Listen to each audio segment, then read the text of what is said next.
This is the Bud Rebel Show, and we are going to be talking about one of the most phenomenal horror shows actually, that I've seen on Netflix in years. It's called Marianne, with my guests, Mike and Eric, who also witnessed this incredible show. And first of all, no matter what, was the show entertaining?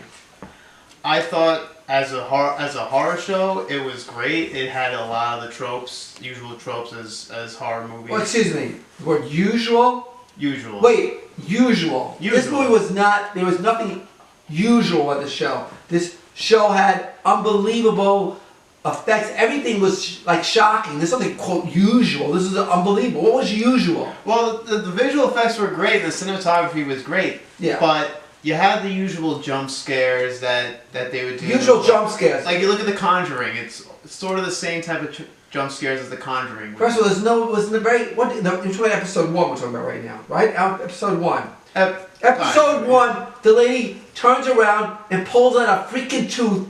You knew that was going to happen, right? Yeah, I knew that. Yes, you knew that. Eric, come on. At the same time. Come on. Let's be honest about it. You knew the lady was going to pull out a tooth. I did, but at the You did. How did you know there was going to be a tooth? Who pulls out a tooth in the middle? How did you know it was going to be a tooth? You didn't know that. Well, she was putting her hand in her mouth. Well, we didn't see that until like the last second. All right. I don't know what. This was a show that was visually, like we can read that, was visually unbelievably entertaining. When the cinematography was great. One of the best things was the sound foley, even the creaking of the stairs, and the idea of like when the lady, I'm killing the whole story, the lady hangs herself and you hear that crack? That crack? Did that totally freak you out? It definitely did, but again... But? What's another but? But again, it kind of was expected of how the scene was getting played out.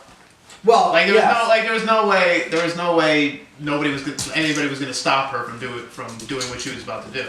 Well, I mean, I could understand that. It is a horror movie, but the part of the horror effect is the slow building of horror. It's not always the jump, like you said, jump. It's so the suspense that builds up and it keeps happening. You know it's happening, but you're still shocked because it's like slowly, painfully getting to that point. And that's when that last crack of the neck becomes such a powerful effect. You know what I'm saying to you? That was very convincing, that part, yeah. And what also was beautiful about as a horror, as I'm watching as a film person, is the colors. Each scene like had different colors, blue, green, orange, different scenes that were unbelievable. How the lighting is so powerful and it puts you into a different realm as you're watching it. Did you see that happening at all? Yeah, I did. It had pretty good special effects too. How about the characters? How about Emma? What do you think as a character? I definitely thought she was a very interesting character. I think her background was really interesting as well. I really bought into how she was, and being alcoholic. She's a writer, which a lot of writers it's always the trope of writers being alcoholic. Oh, here's the trope again. Well, I mean... But look at her as a character. But no, as a character, I agree with you. She was a very interesting character, and a character that you could get behind in the show. I mean, the funny thing about it, she's like not likable, but she's likable. She's got like things that you can like. She's a well-rounded character. She's not one way or the other, so you can see different parts of her, which is pretty cool. But the priest was pretty interesting, wasn't he?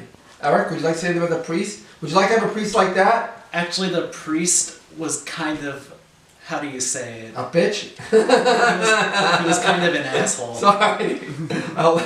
Now, you only watched the first few episodes. I'm not going to ruin it for you, but there's a little, again, depth of the character becomes really relevant as you see more of the storyline, which again is pretty cool because you would think the priest, either that he's going to be like a certain character that you expect, but you wouldn't expect him to be this character, but then he develops into another character that's very unique to what you're seeing right now. But you have to watch to the end of it. I was going to also ask you, they have this song that Marianne, that song that they have. Mm-hmm. A little creepy. Born on Thursday, what dies, I don't remember the whole thing. That was a little weird, wasn't it? It did remind me of a movie, and I can't remember a movie where they had like a little song like that, like a nursery rhyme song. It was a creepy little nursery I think you're talking about Nightmare on Elm Street. Did they have a song like yeah, that? yeah, Nightmare on Elm Street. Like it's sort of reminiscent of that movie because it was like you see the scene in that movie of like the girls jumping rope and they're singing that song. It's like, Wow, I didn't even get that. That's pretty wild that you see. I mean, I see so many horror movies. It was in The Conjuring too. it's another one. Yeah, well, I guess you take bits and pieces. But the big thing about the whole story is that you're entertained. There wasn't a scene where you say, I'm going to change the channel and watch something else. You want to see what's going to happen, how it's happening. I mean, it was really freaky when she went back to her parents' house and she found her parents. That you definitely didn't expect to see. Actually, no. I expected. You didn't know. Yes, I did. You have a very sick imagination. No, I just watched. I watched too many movies. No, that was pretty great. I watched too many movies. That was pretty. No, I don't in the believe back it. of my mind, I'm like, I think they're having sex. I gotta say that if you. I tried to give it the benefit of the doubt, but then I was like, then when I saw it, I'm like, okay, I kind of knew. I was graphically shocked, and I really believe, Mike. If I talked to you before, that you would have been graphically shocked. Were there any jump scenes? Did you ever? Was there like a scene where you like just really got freaked out? Yeah, because it was just in the first episode, where like just like jumped at you. It's much harder once you become a horror fan, like I guess we all are, Right. to get that jump. Right. Because you're used to things happening. With any scenes that really scared you a little bit or surprised you, it doesn't mean surprised you, but like you were scared a little more than you normally would be. Let's say. I mean, wouldn't say scared, but Oh, you missed the brave guy. but definitely creeped. What'd you say? Definitely like I wouldn't go near that person. Like the scene where you see the old woman who's possessed and she's staring at the assistant when she closed like the living room door or something and locked it, and she has like the glowing eyes and stuff, like the eyes start to glow, or the devilish grin starts to appear on her face. That's freaky. Eric, what'd you say? What did anything like? What was the scene that you like freaked you out a little bit? To tell you the truth, I don't want the truth. I can't remember the truth. Go ahead, tell me. I didn't really jump at anything. Oh, you're Mr. Tough Guy again too. Oh my gosh. Okay, the first time you meet the horrible person, she's in bed and she's sleeping. She come back. She drank a little bit, and the door starts coming in, and the guy's coming up underneath the bed. Come on. I don't care. It's still freaky when there's things under your bed, and then the next thing you know, it's over our head. Yeah. That didn't freak you out a little bit? That part was a little redundant. Redundant? You didn't see it? Because you had the one nightmare, and you think that she woke up and said it was a nightmare, And but then then it turned out to be another nightmare. It's like, okay, Well, the first night was freaking scary, and the second night, I mean, her boyfriend, that was a freaky look that he gave her. That was pretty freaky. It was, but I didn't jump.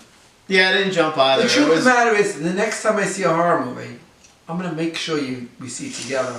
I'm gonna ask notes before we see it, because you know what? I don't know if I trust these guys. You're not believing us? I don't Is know. that what it is? I think that this is more scary than I bet you guys were crying underneath your chair. I don't know about it, We'll have to see about that. but it's a deal. Thank you for joining us on our first discussion on Marianne, the show on Netflix. You have to see it to believe it. It's one of the most frightening horror series out there, whether these guys are telling the truth or not. And more importantly, it's a great piece of art. It really is, even if you're not in the horror genre. So thank you for joining us, the Bud Rebel Show, for the first TV show that we discussed as a group. Thank you. You have a great night. Have a good night. And don't be scared.